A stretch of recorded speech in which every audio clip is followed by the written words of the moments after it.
करा जनाब के मंग ईद का तोहफा क्या भेजा, मंग ईद का तोहफा क्या भेजा, मेरे शौका नाल सजा भेजा, मेरे सीने विच जो दो चीज़ां मैं दिल सजाया सा।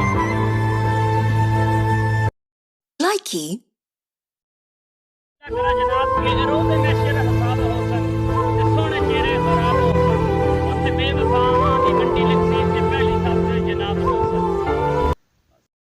Likey.